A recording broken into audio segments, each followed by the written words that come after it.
one corner, Philadelphia on the other point, and on the top point is Potter County.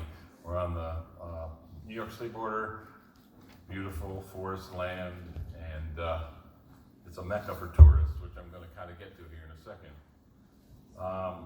We were trying to build a tourism economy there for many, many years, and it worked pretty good. We had hunters and gun people and fishermen and people that wanted to buy camps and come up and hang out over the weekends.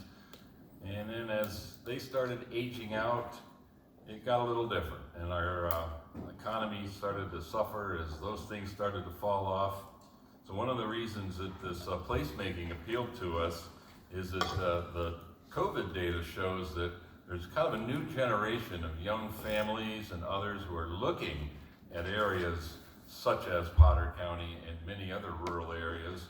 They're attracted by energized communities, clean air, clean water, outdoor activity, low population density, and it's kind of the real estate adage, you know, location, location, and location. Well, these days it's location, broadband, and location and broadband. So it is really that important. So we feel we have some puzzle pieces that can change things. So how can we make our local communities more appealing to those who are looking for a place to move?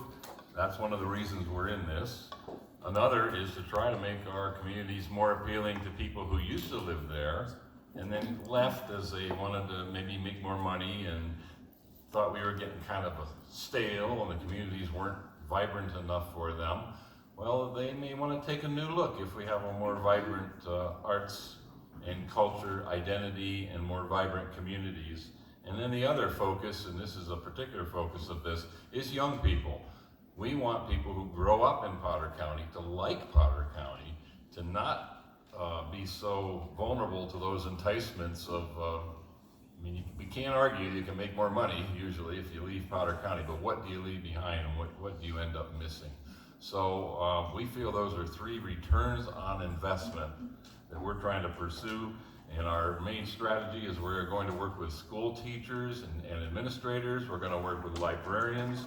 We're going to work with a whole handful of community organizations that sort of scattershot do community festivals and activities that do have a lot of appeal, but they don't work together and it's not very strategic.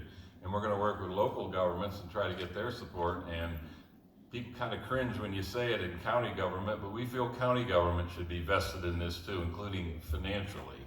I loved hearing the new buzzword I didn't know until 5 minutes ago, creative economy. So I'm going to use that one when we get back home for sure.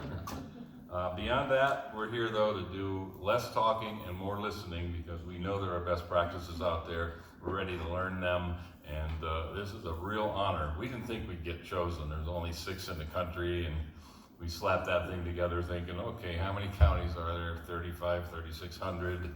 The odds were little. Nobody really knows anything about us, but they called our bluff, so we're raring to go. Thank you.